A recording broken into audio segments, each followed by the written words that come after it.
Welcome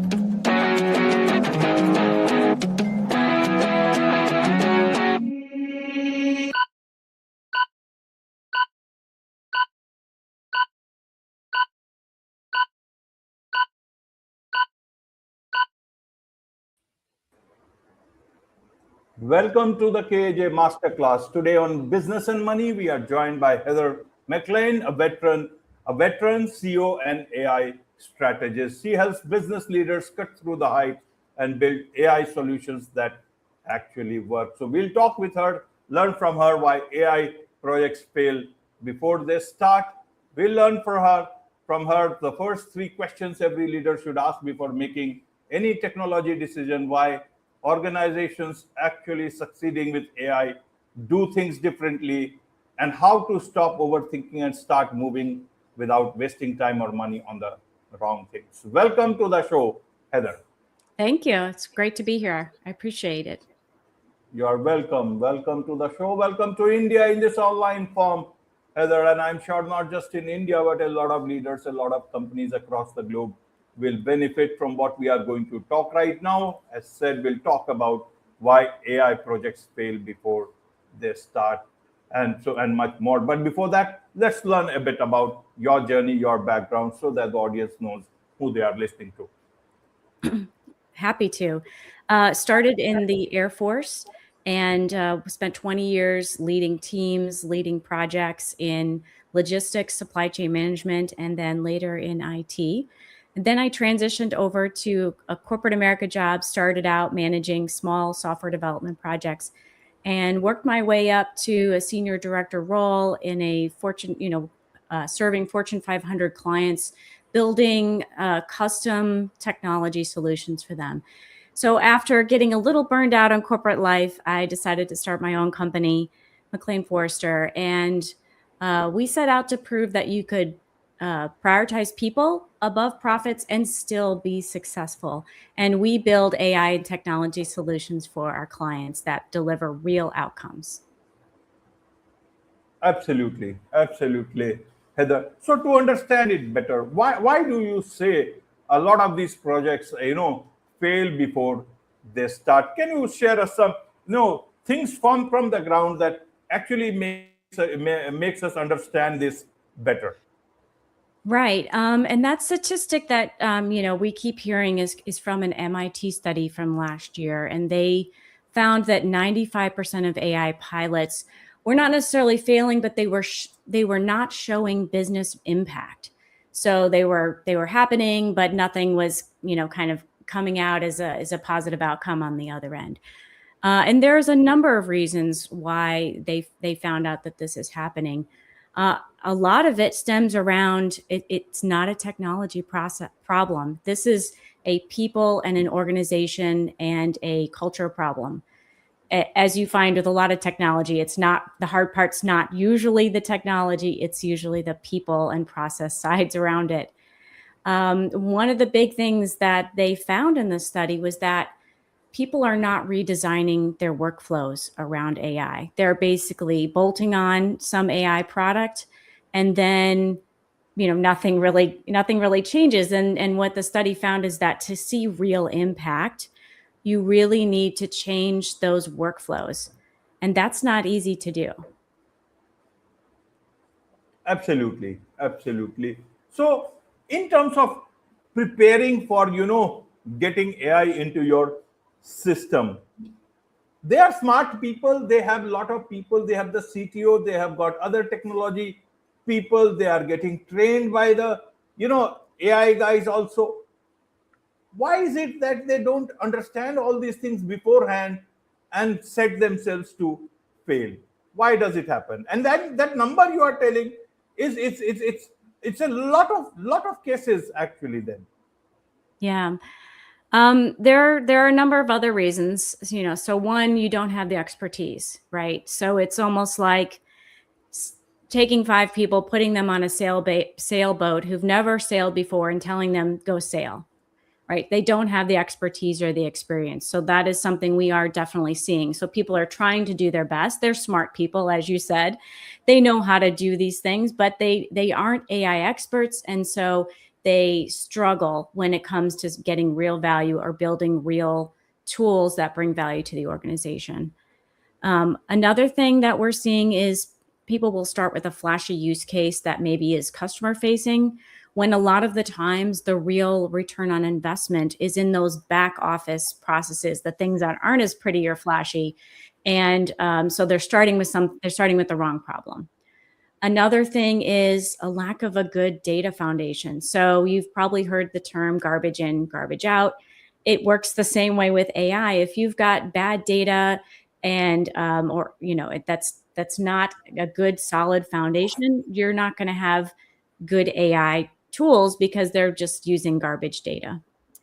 Another thing is sometimes there's fragile infrastructure. So they don't build up around the deployment pipeline. They don't build up all of the other infrastructure needs that you need to take an AI solution into true production.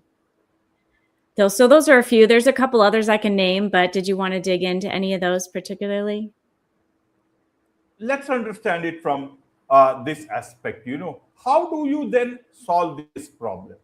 If the problem is at such a massive scale, Yeah. and so many organizational cultures are not ready for that, Right. then Yeah. how does Heather come in and solve it? What is it that you do that others have not been able to do, and then you come and you are able to solve this massive problem? Well, we start from the beginning, and we start with figuring out where are you at today. So, we can do a quick assessment and figure out where are you? Are you starting with some level of AI literacy? Or are people using tools ad hoc? Or have you gotten a little bit further and maybe you've bought an enterprise license to, Copilot or ChatGPT, right? That would what we would call like a stage 2. And then it kind of gets more advanced from there. So where are you at right now? It's really important to figure out as an org, where are you at? And then once we assess that, we can start talking about where do you want to go? We start talking about pain points and opportunities. So what are those processes that right now you're feeling pain around? That's a really great place to start, because you're going to be immediately relieving some of that pain that your people are going through every day. So we talk about pain points. We talk about opportunities. Those are things that you might not even know about because they're new technology and something new comes out every day, right? So who can keep up with that? So we talk about what is the art of the possible for your industry, for your clients, for how you operate. And then we like to put a roadmap together. Let's put a plan together. And that could start with something as simple as some AI literacy and education, some training, because one of the things you're seeing is some people are starting to learn this and others are not. And so we want to get a base level of AI literacy across the organization. And that could be as simple as, this is how we use ChatGPT. This is how you could think about your processes and how you could leverage just a simple tool like that to show some real value in your organization. And studies have shown you can get a 5 to 10% productivity gain just by using a large language model. So that's sort of the path we start on. We figure out where you're at. We assess pain points and opportunities. We put a roadmap together. We help you prioritize what is going to give you the most return for your investment. So you want to start with something that's going to be a quick and easy win that's going to give real value so that you can start building up that AI trust. Because when people try something with AI and they fail, for all the reasons we talked about, they start to lose trust in the capability. And so we really want to build up the literacy and the trust in the skills.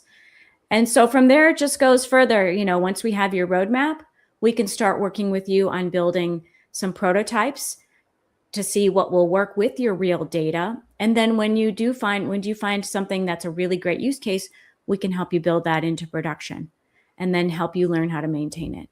So, we have a number of programs that help people go through this journey. We have one called our AI Value Path, which helps you do a quick, rapid prioritization of those opportunities for AI projects, and then we help you prioritize them and put that roadmap together.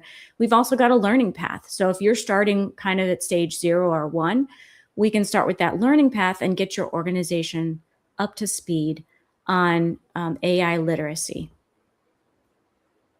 Absolutely. So let's understand this thing, for the audience from this angle. You talk about, and many people talk about that, about AI hype. And many leaders also get taken over by this whole AI hype. So either AI is useful for them or there is a lot of AI hype around it. How do you tell them to differentiate between or not get taken over by AI hype and actually look at it from their business case from that angle? And at the same time, how do you, somebody who talks about AI, also talks about cutting through the hype and actually telling them, is it an easy job or a difficult job at the same time, for talking for and against the same thing, Heather? Yeah. I mean, it's a tool like everything else, right? And you've got to know how to use it and know when and where to use it. Yes, there's a lot of hype, but I also think that if companies are not, if they're not going to start using it, they're going to get left behind. So we talk about being an orchestrator of AI. Don't be left behind. Don't ignore it, because the technology's here and it's still moving forward. And guess what? Your competitors are probably already leveraging it. So you've got to do something, but you want to do it smartly and you want to make sure you're getting the value out of it. So, I think the way to cut through the hype is like, let's not treat it like this magic thing. Let's treat it like what it is. It's a technology that can be leveraged to bring efficiencies to your organization and help you, move forward and grow. And that's what everybody wants. So that's sort of how we start to talk about it, to kind of bring it out of the magic hype into something that's real and useful. Right, Heather. In terms of, a lot of people also have these questions about what tool. If AI is a tool, then what tool? Right. Almost every tool is, not only very good in that sense, very smart, but also in terms of, changes almost every day. And so by the time you know about certain things, things have changed. There is a new version that has come in. For businesses, it can be a difficult thing to understand it.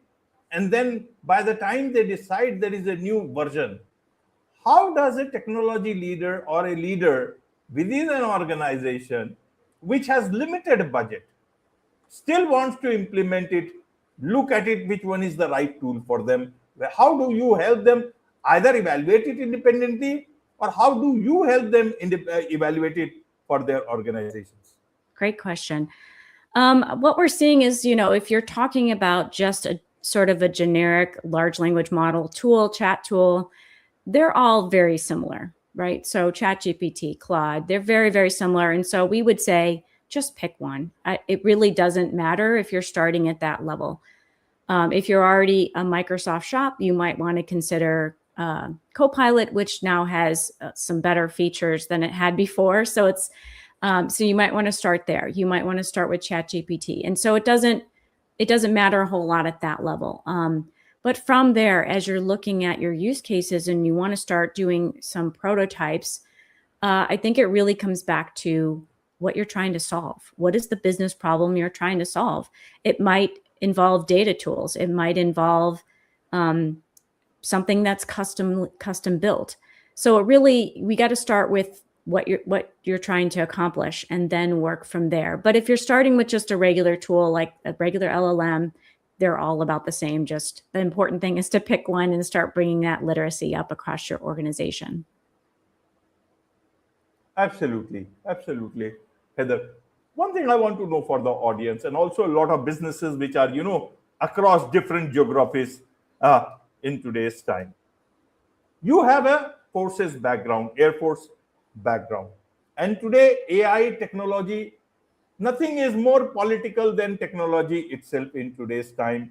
You saw this whole spat between Pentagon and Anthropic, and the recent directive on, Mythos and fable, and suddenly everything has gone without access for a lot of people. Businesses are beyond a certain geography, whichever country it is. How do they decide in today's time which tool, in terms of this risk, political risk? Anytime anything can go differently in terms of political atmosphere, and most of the companies are either US based, China based. Europe is thinking of their own native LLMs in that regard. As a business, how do I evaluate all this situation? As a business, I have limited money, and I can only have little opportunity to spend for such resources. Yeah. What do you suggest for that? I think we need to look at your security posture and how secure do you need things to be, right? And that will help guide your tool selection. And again, all of these major commercial tools are giving about the same capabilities. So even without Fable 5 or whatever the next model is, they're very, very good right now. So choosing any of them is a good step. And then I think you need to look at your security posture and then match that to the tool. For example, in the military, we wouldn't be using tools that are based in China. That's not a good secure decision. So you would need to look at what kind of data am I holding? Is it, and what kind of client data might I have? How protected does it need to be? And then take a look at these tools and match that up. And for most clients, any of the major commercial tools are going to be just fine. Absolutely. So one last question I have for you, Heather, is to understand, as they say in Silicon Valley, if you have to fail fast so that you can move forward. In terms of AI implementation, how soon will I come to know whether I am failing? How much time should I give? How would I know whether AI, this particular thing is not working for my organization? Even for the same thing for success, how do I evaluate? Is there a metric parameter for that, or should it be pure numbers? Profit means success, non-profit means failure. Well, I think it goes back to when we sit down and talk with a new client, we need to figure out what your success criteria are. If we're talking about literacy, then those are going to be a set of metrics that we would want to put, get a baseline and check them from there. If we're talking about increasing profits, then we would have a different set of metrics. If we're talking about time saved or processes that are redesigned, you have to customize your metrics to what your actual goals are. And so that's something we help clients work through. So it's very custom depending on what you're doing. And the important thing is to talk about those things first before you start. You talked about like, how long do I wait to see if it's working? I think it again depends on what you're doing. If you are prototyping things, you should be able to get a prototype out in a couple of weeks and see, in a couple of weeks if that's working or not. So it really depends. If you're talking about literacy, it could be a 6-month adventure, could be longer. So the important thing is to really talk about those things up front and make sure you establish the baseline and establish the metrics and goals before you start doing something. And that's the only way you're going to know if it's even working. Absolutely. There is so much to learn about all this from you, Heather, and I'm sure a lot of people, a lot of organizations would want to connect with you, perhaps be your client. What's the best way for them to do so? You can find us on McLeanForrester.com. You can reach out to me on LinkedIn. I'd love to chat. We always say chats are free and we love to meet new people. So don't hesitate to reach out. I'll also give you my email, heather.mclean@McLeanForrester.com. So lots of ways there, and just reach out and give us a call. Wonderful. With this, it's a wrap on this very special edition of the KAJ Masterclass Live. Thank you so much indeed for joining us. It was a pleasure. Thank you so much.